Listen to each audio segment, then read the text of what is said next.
Hello guys. तो आज की इस वीडियो में अपन बाइनरी क्रॉस एंट्रोपी को एमएलई की हेल्प से मैक्सिमम लाइक्लीहुड एस्टिमेशन की हेल्प से डेराइव करेंगे। तो मैक्सिमम लाइकली एस्टिमेट हमें पता है, हमने लास्ट वीडियो में देखा था। मैक्सिमम लाइक्लीहुड एस्टिमेट क्या करता है, एक प्रोबेबिलिटी फंक्शन की मैक्सिमम लाइक्लीहुड किस पैरामीटर पे होगा वो फाइंड करने की हेल्प करता है। जैसे हमारे पास कोई फंक्शन है like probability of X given Y, okay, given Y. अब हम एक्स की वो वैल्यू फाइंड करने की कोशिश करेंगे, एक्स की वो प्रोबेबिलिटी की वैल्यू फाइंड करने की कोशिश करेंगे जिससे वाई मैक्सिमम हो जाए। फॉर एग्ज़ाम्पल हम यहाँ पे लेके चल रहे हैं, हमारे पास x0 x1 और यहाँ पे xn, काफ़ी सारे कॉलम्स हैं और ये हमारा आउटपुट कॉलम हो गया क्या, y। ओके, हमारे आउटपुट कॉलम में दो वैल्यूज़ हैं 0 एंड 1। ओके, यहाँ पे कुछ सम वैल्यूज़ हैं, ठीक है। तो हमें क्या करना है, पहले एक फ्रेमवर्क बिल्ड करना है इसे डेराइव करने के लिए। देखिए, सबसे पहला स्टेप क्या होता है, हमें एक इसका जो है ना, ये जो हमने डाटा लिया है इसका डिस्ट्रीब्यूशन पता होना चाहिए। तो हमें इसका डिस्ट्रीब्यूशन फाइंड करना है। सबसे पहले डिस्ट्रीब्यूशन क्या होगा, यहाँ पे हमारे आउटपुट कॉलम में कितनी टर्म्स हैं, एक दो ही वैल्यू आ सकती है, या तो ज़ीरो आएगी या 1 आएगी, ठीक है। और हम ये एज्यूम कर रहे हैं कि हम एक बार में एक ही इनपुट दे रहे हैं इसे, लाइक एक इनपुट वेक्टर दे रहे हैं इसे x0 x1 xn, ठीक है। और इससे हम प्रिडिक्शन निकाल रहे हैं, एक टाइम पे एक ही दे रहे हैं और दो हमारे यहाँ पे पैरामीटर्स हैं, या तो ज़ीरो आ सकता है या 1 आ सकता है। तो इस टाइप के केस को हमें कहते हैं बाइनरी केस कहते हैं। और इसका जो डिस्ट्रीब्यूशन होता है ना, वो होता है Bernoulli distribution. Okay, Bernoulli distribution. तो हमने सबसे पहले क्या कर लिया, अपना डिस्ट्रीब्यूशन डिसाइड कर लिया, जो कि है क्या, बर्नौली। बर्नौली हमारा डिस्ट्रीब्यूशन हो गया। अब दूसरा स्टेप जो होता है हमारा, वो होता है कि हम इस केस को सोल्व करने के लिए किसी एक एमएल मशीन लर्निंग एल्गोरिदम को चूज़ करते हैं। मैंने यहाँ पे लॉजिस्टिक रिग्रेशन कर लिया, ओके, ये भी सही है। अब तीसरा हमारा एक चीज़ होती है कि हमें ये जो हमने पैरामीटर्स लिए हैं ना, जो हमारी ये पैरामीटर्स हैं, इसे हम किसी एक रैंडम वेरिएबल से, रैंडम वैल्यूज से, जैसे हमारा ये एक्स नोट है, x1 है, xn है, तो इनके कुछ पैरामीटर्स होते हैं इंटरनल, जैसे beta 1 beta 2 beta n। Okay, तो हम इन पैरामीटर्स को ना, बीटा 1 बीटा 2 बीटा n, इन्हें हम क्या करते हैं, रैंडम वेरिएबल्स, रैंडम वैल्यूज से इनिशिएट कर देते हैं। रैंडम वैल्यू से इनिशिएट भी कर दिया हमने।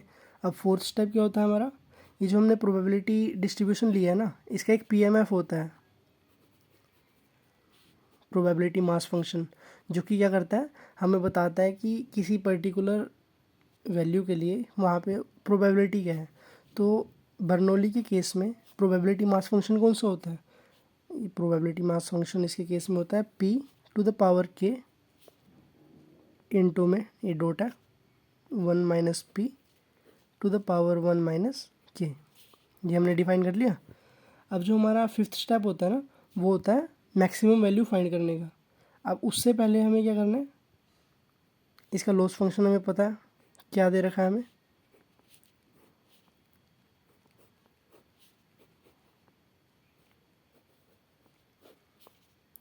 लॉस फंक्शन हमारा है p⁻k, sorry probability mass function, plus में 2 मिनट, ये डॉट है, ओके, 1 - में p 1 - में k, डन। ये जो है ना, ये जो मैंने लिखा है, ये क्या बता रहा है कि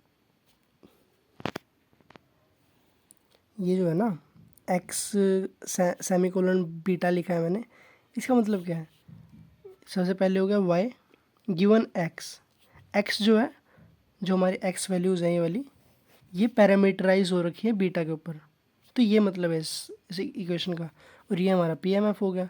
अब हम यहाँ पे एक एजम्पशन ले रहे हैं कि जितने भी हमारी ये है ना, x0 x1, जितने भी हमारे इनपुट कॉलम्स हैं, फीचर्स हैं, वो सब एक दूसरे से इंडिपेंडेंट है। ऑल फीचर्स आर इंडिपेंडेंट, ठीक है। अगर सभी फीचर्स हमारे इंडिपेंडेंट हैं तो यही फंक्शन सबके लिए लिख सकते हैं हम। कैसे लिखेंगे? p to the power k 1 dot 1 minus में p 1, यहाँ पे भी 1 आएगा, पावर में 1 माइनस में k 1। ओके, यहाँ पे फिर से मल्टीप्लिकेशन का साइन आएगा क्योंकि ये मल्टीप्लाई हो रहा है ना। तो हमने पिछली क्लास में पढ़ा था, पिछले जो लेक्चर था हमारा MLE पे, मैक्सिमम लाइक्लीहुड पे, तो उसमें क्या करते थे हम सभी प्रोबेबिलिटीज़ को मल्टीप्लाई कर देते थे। ये पहले वाले की प्रोबेबिलिटी है, दूसरे वाले की P2 K2 डॉट 1 माइनस में P2 पावर 1 माइनस में K2। अब यहाँ पे ऐसे ही कितनी टर्म्स होगी? n टर्म्स होगी, तो Pn Kn डॉट 1 माइनस में Pn पावर 1 माइनस में Kn। ओके, ये हमारा यहाँ तक हो गया। अब इस सब को मैं इतना हेक्टिक हो रखा है, इसे हमें एक लाइन में लिखना है, ठीक है। तो उसके लिए कि सिलेंडर फंक्शन होता है जो कि पाई वाला सिंबल है, बड़ा है थोड़ा, तो इसे मैं i इज इक्वल टू 1 से इनिशिएट कर रहा हूँ। कहाँ तक जाएगा? ये n तक जाएगा। p to the power k, यहाँ पे सिर्फ मैं i लिख दूँगा। ओके, 1 माइनस में पी आई, यहाँ पे भी i आएगा, sorry, to the power 1 minus में के आई। कुल इतना तो समझ आ गया हमें। और यहाँ पे हमारा यही वाली लाइन ये लिखा है, MLE का फंक्शन है। ओके, अब हमें इसे फर्दर वो करना है, हमें सोल्व करना है। अब मल्टीप्लिकेशन जो है ना, ये जो पाइप का सिंबल है ये प्रोडक्ट का सिंबल है, मतलब सभी प्रोबेबिलिटीज हम निकाल लेंगे और उन्हें प्रोडक्ट कर देंगे, मल्टीप्लाई कर देंगे। पर मल्टीप्लिकेशन जो होते हैं वो कंप्यूटेशनली काफ़ी ज़्यादा हैवी होती है। अब काफ़ी यहाँ पे मान लो हमारे 1,00,000 इनपुट कॉलम्स हैं, तो ये जो nth लूप है ये 1,00,000 तक चलेगा। अब 1,00,000 प्रोबेबिलिटीज़ होगी, उनका जो प्रोडक्ट होगा वो बहुत ज़्यादा छोटा आएगा ना, तो छोटा आएगा तो वो नियरली इक्वल टू 0 हो जाएगा। तो उस सिनेरियो में चलो मान लेते हैं कि जो हमारा L है ना वो नियरली इक्वल टू 0 आ गया। अब इस सिनेरियो में क्या आ जाएगा? एक अंडर फ्लो की सिचुएशन बन जाएगी, ठीक है। जो हमारा CPU है ना वो स्टोर नहीं कर पाएगा उस वैल्यू को, तो ये नहीं चाहिए हमें। तो हम क्या करते हैं, दोनों तरफ log ले लेते हैं, log L। ओके, अब ये जो पाइप है ना ये क्या था, जो हमारा सिलेंडर का सिंबल है ये क्या था, प्रोडक्ट का। अब log A डॉट बी क्या होता है? log A डॉट बी हम log A प्लस में भी लिखते हैं, तो ये जो प्रोडक्ट वाला सिंबल था इसे किस में चेंज कर देंगे? प्लस वाले सिंबल में। और सभी वैल्यूज़ को प्लस करने का सिंबल कौन सा होता है? हमारा सिग्मा का सिंबल, ठीक है। यहाँ पे सिग्मा आ जाएगा, i इज इक्वल टू 1, यहाँ पे आ जाएगा n। डन, क्लियर इतना? ठीक है। और यहाँ पे हम लिख देंगे अपनी यही वाली टर्म पी आई के आई, 1 माइनस में पी आई 1 माइनस में के आई, और यहाँ पे हम लगा देंगे अपना log बार, ठीक है। डन। अब इसे फर्दर सोल्व करना है हमें, तो यहाँ पे log L क्या आ जाएगा हमारा, जस्ट मिनट, इसे बंद ही कर देता हूँ, डिस्टर्ब कर रहा है। तो हमारा log L किसके बराबर आ जाएगा? Summation of i is equal to 1 से लेके n तक, और ये हमारा आ जाएगा log, मैं दोबारा से लिख रहा हूँ उसी चीज़ को जो मैंने पिछले पेज पे लिखी थी, 1 माइनस में के आई। डन, इतना तो हो ही गया हमारा सॉल्व। अब ये भी अगर हम इसे भी दो टुकड़ों में तोड़े, ये चीज़ A हो सकती है, ये चीज़ B हो सकती है, तो यहाँ पे भी वही वाली प्रोबेबिलिटी लग जाएगी। तो ये आ जाएगा summation of i is equal to 1 से लेके n तक log पी आई, सॉरी मैंने कैमरा नहीं देखा, p i to the power k i plus में डॉट है, यहाँ पे आ जाएगा log 1 माइनस में P i to the power 1 minus में के आई। डन, इतना सही है। अब log की एक प्रॉपर्टी है कि पावर को वो आगे ले आता है, तो यहाँ पे आ जाएगा summation is equal i is equal to 1 से n, यहाँ पे के आई आएगा, log आएगा, पी आई आएगा। डन, प्लस में यहाँ पे 1 माइनस में के आई आएगा, log आएगा, और 1 माइनस में पी आई आएगा। इतना तो हो ही गया हमारा, इतना क्या हो गया, सारा सोल्व हो गया। तो अब इसे हम क्या लिख देंगे, summation of i is equal to 1 से n तक सॉरी। अब जो हमारा के आई है और पी आई है, ये क्या है, पी आई जो है हमारा वो हमारा वाई आई है, वाई हैट आई है सॉरी, और के आई जो है वो हमारा वाई आई है। कैसे, अब पी क्या है, प्रोबेबिलिटी जो हमने प्रिडिक्ट करी है, के आई क्या है, जो हमारा एक्चुअल वैल्यूज़ थी ना, ये जो वाई की वैल्यूज़ थी ये वाली, ये है हमारा के आई, ठीक है, इसे हम के से रिप्रेजेंट करते हैं। और पी आई क्या है, जो हमारी एम एल मॉडल जो लीनियर रिग्रेशन है, लॉजिस्टिक रिग्रेशन है ना, उसने जो वैल्यूज़ प्रिडिक्ट करी है तो वो वाई आई है। तो मैं इसे रिप्लेस कर सकता हूँ ना, ओके।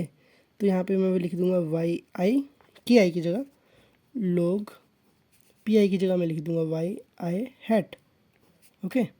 प्लस में 1 माइनस में वाई आई की जगह, के आई की जगह वाई आई लॉग 1 माइनस में y i hat. That's it guys, this is our cross entropy function, cross entropy function। यहाँ पे बाइनरी भी लगा देंगे क्योंकि ये हमने 2 टर्म्स के लिए किया है, okay. Binary cross entropy function, इसी को हम as a loss function use करते हैं, है ना। लॉस फंक्शन किस चीज़ के अंदर, लॉजिस्टिक रिग्रेशन के अंदर करते हैं, यस करते हैं, okay. So that's all guys, thank you for watching this video, bye bye। अगर देख लीजिए एक बार, मैं क्लियरली दिखा देता हूँ सारे स्टेप्स, शायद मेरे से कुछ गलती हो गई हो, एक्चुअली मैं दूसरे हाथ से होल्ड कर रखा है ना फ़ोन, नहीं दिखता कभी बार। That's it, thank you so much guys, I am sorry मेरे से एक गलती हो गई। ये हमारा फंक्शन निकला, इसका जो नेगेटिव होता है ना, negative of this, that is cross entropy function, okay. Negative of M L E is equal to cross entropy. Sorry guys, गलती हो गई थी। Now bye bye bye bye bye bye bye bye, अब सही है, अब सही है, डन।